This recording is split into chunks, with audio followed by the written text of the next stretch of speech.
Hello दोस्तों, मैं Twitter में आपका स्वागत है। आज के वीडियो लेक्चर में मैं आपको बताऊंगा properties of conjugate of a complex number. मतलब कॉन्जुगेट की क्या क्या प्रॉपर्टीज़ होती है जो हम कॉम्प्लेक्स नंबर के क्वेश्चन को सॉल्व करने के लिए यूज़ करते हैं। ठीक है, तो उन प्रॉपर्टीज़ के बारे में मैं डिस्कस करूँगा। तो आइए शुरुआत करते हैं। सबसे पहली प्रॉपर्टी की बात करें अगर, तो सबसे पहले मैं दो कॉम्प्लेक्स नंबर मान लेता हूँ। मान लेते हैं मेरे पास एक कॉम्प्लेक्स नंबर z है जो कि इसकी स्टैंडर्ड फॉर्म ए प्लस आयोटा बी की फॉर्म में गिवन है, या फिर आप कह सकते हो इसको एक्स प्लस आयोटा वाई की फॉर्म। ठीक है, और दूसरा कॉम्प्लेक्स नंबर ले रहा हूँ z1 जो किस फॉर्म में है ए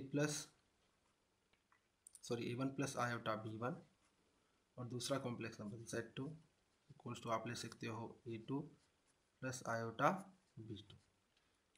ठीक है, तो सबसे पहले प्रॉपर्टीज ऑफ कॉन्जुगेट स्टार्ट करने से पहले मैं आपको कॉन्जुगेट का कंसेप्ट बता देना चाहूँगा। तो कॉन्जुगेट को हम डिनोट करते हैं, अगर मेरे पास कॉम्प्लेक्स नंबर है z तो उसका कॉन्जुगेट जो होगा वो आएगा z बार, और उसके अंदर क्या करते हैं हम, जो आपका ए प्लस आयोटा बी की फॉर्म में कॉम्प्लेक्स नंबर होता है उसके अंदर जो इमेजनरी पार्ट है बी, उसका साइन क्या होता है, चेंज हो जाता है। मतलब अगर वो प्लस का है तो माइनस का हो जाएगा, और माइनस का है तो प्लस का हो जाएगा। इसी तरह वाई का साइन चेंज होता है कि वहाँ यहाँ इमेजनरी पार्ट है। अगर आपका क्वेश्चन या स्टैंडर्ड फॉर्म का आप एक्स प्लस आयोटा वाई की फॉर्म में लेते हो तो ठीक है, तो इसके अकॉर्डिंग जेड बार क्या आएगा, ए माइनस आयोटा बी। ठीक है, चलिए अब प्रॉपर्टीज पे आते हैं। तो पहली प्रॉपर्टी जो है इसकी वो है, अगर आप z1 प्लस z2 करते हैं, मतलब पहले आप दोनों कॉम्प्लेक्स नंबर को ऐड करते हैं, उसके बाद कॉन्जुगेट निकालते हैं, मतलब z बार z1 प्लस z2 का होल बार, तो वो किसके इक्वल आएगा, z1 बार प्लस z2 बार। मतलब इंडिविजुअल आप कॉन्जुगेट निकाल लें, उसके बाद उन दोनों को ऐड कर दें तो दोनों ही आंसर क्या होंगे, बराबर। मतलब z1 प्लस z2 का होल बार इक्वल्स टू क्या आएगा, z1 बार प्लस z2 बार। ठीक है, इसी तरह सेकंड प्रॉपर्टी है, माइनस के केस में भी यही होगा, z1 minus z2 whole bar equals to हो जाएगा z1 बार माइनस z2 बार। ठीक है, ये बिल्कुल ऊपर वाले के जैसा ही है। ठीक है, थर्ड प्रॉपर्टी है अपनी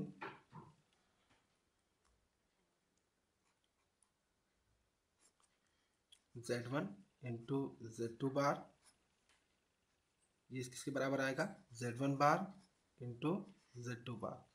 मतलब पहले आप या तो z1 इंटू z2 निकाल लें, फिर उसका होल बार निकालें, वो किसके बराबर आएगा, z1 बार इंटू z2 बार।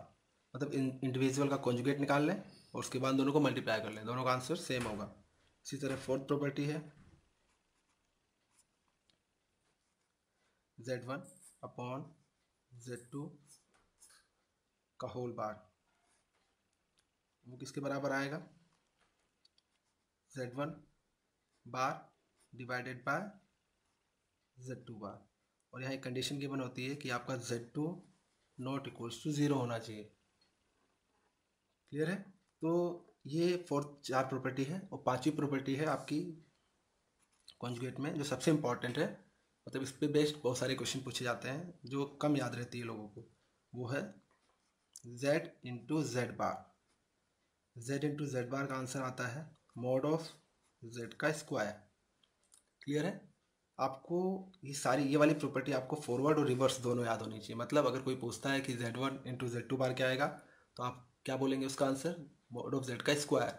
और कोई पूछता है what is mod of z, मतलब मॉड ऑफ z का स्क्वायर क्या होगा, तो आपको याद होना चाहिए क्या होगा वो, z इंटू जेड बार। ठीक है, अगर आपको फॉरवर्ड और रिवर्स दोनों याद है तो आप क्वेश्चन को आसानी से सॉल्व कर सकते हैं। अब इन प्रॉपर्टीज़ को आप प्रूव भी कर सकते हैं। प्रूव कैसे करेंगे, हम यहाँ पर इसकी स्टैंडर्ड फॉर्म से भी आप प्रूव कर सकते हैं, या आप एक सिंपल एग्जाम्पल लेके भी प्रूव कर सकते हैं।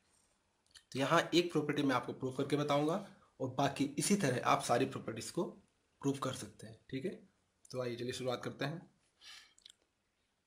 मैं कॉम्प्लेक्स नंबर z1 ले रहा हूँ 1 प्लस 2 आयोटा, और दूसरा कॉम्प्लेक्स नंबर z2 ले रहा हूँ 3 प्लस 4 आयोटा। क्लियर है, तो उसके अकॉर्डिंग मैं फर्स्ट प्रॉपर्टी आपको प्रूव करके बता रहा हूँ। ठीक है, तो पहले मैं निकालूंगा z1 plus z2, z1 plus z2 वो किसके बराबर होगा, 1 प्लस 3, मतलब रियल पार्ट के साथ जुड़ेगा, 1 + 3 क्या हो जाएगा 4। इसी तरह 2 आयोटा + 4 आयोटा क्या होगा 6 आयोटा। और फिर क्या करना है हमें, बार निकालना है, Z1 + Z2 का होल बार। तो उसको सॉल्व करते हैं। Z1 + Z2 का होल बार इक्वल्स टू हो जाएगा 4 - 6 आयोटा। जैसा मैंने आपको कहा कॉन्जुगेट में इमेजनरी पार्ट का साइन चेंज हो जाता है, ठीक है। इसी तरह अब क्या करना है, मुझे Z1 बार निकालना है, Z2 बार निकालना है और दोनों को ऐड करना है। तो चलिए कर लेते हैं इसको। Z1 bar + Z2 bar equals to Z1 बार निकालते हैं। तो Z1 बार आएगा 1 - 2 आयोटा प्लस प्लस फिर Z2 बार हो जाएगा 3 - 4 आयोटा। तो इसको आप सोल्व कर लीजिए। तो 1 + 3 4 -2 आयोटा -4 आयोटा -6 आयोटा Z1 बार + Z2 बार। तो अगर आप ध्यान से देखें ये अगर इसको फर्स्ट इक्वेशन में लेता हूँ और इसको सेकंड इक्वेशन लेता हूँ, ठीक है। तो फर्स्ट और सेकंड इक्वेशन दोनों क्या आ रही है, देखो Z1 + Z2 का होल बार किसके बराबर आ रहा है 4 - 6 आयोटा।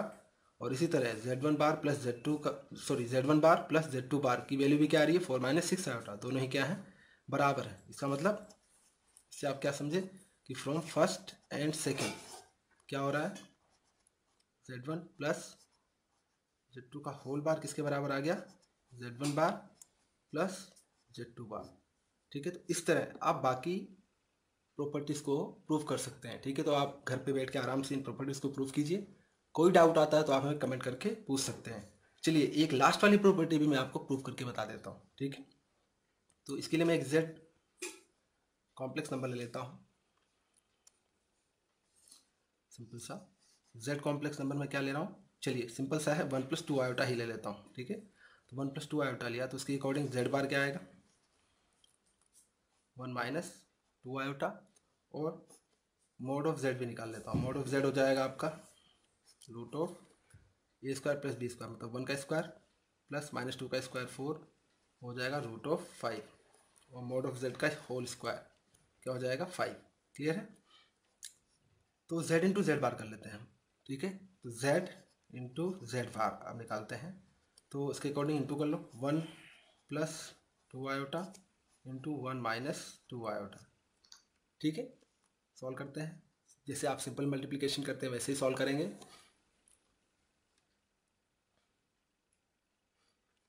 ठीक है। यहाँ सॉल्व किया था हमने मोड ऑफ Z, आपको दिखा नहीं होगा तो आप देख लीजिए। मोड ऑफ Z हमने सॉल्व किया तो क्या आएगा √A² + B² equals to √5 value मिले, ठीक है।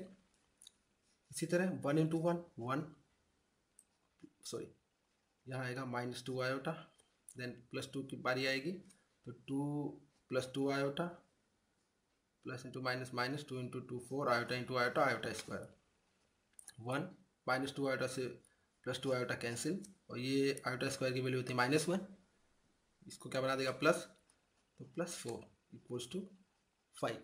और आपका 5 ये किसके बराबर था मोड ऑफ Z के स्क्वायर के बराबर।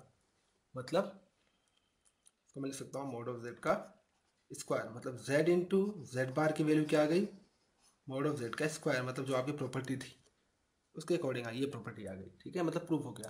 तो इस तरह आप बाकी क्वेश्चन को भी बाकी प्रॉपर्टीज को भी आप प्रूफ कर सकते हैं। और इस वीडियो से रिलेटेड आपको कोई प्रॉब्लम आए तो हमें आप कमेंट करके पूछ सकते हैं, ठीक है। ये वीडियो अगर आपको अच्छा लगा तो इसे अपने दोस्तों के साथ शेयर कीजिए, लाइक कीजिए और इस तरह के वीडियो और पाने के लिए हमारे चैनल को सब्सक्राइब करना मत भूलिए। धन्यवाद।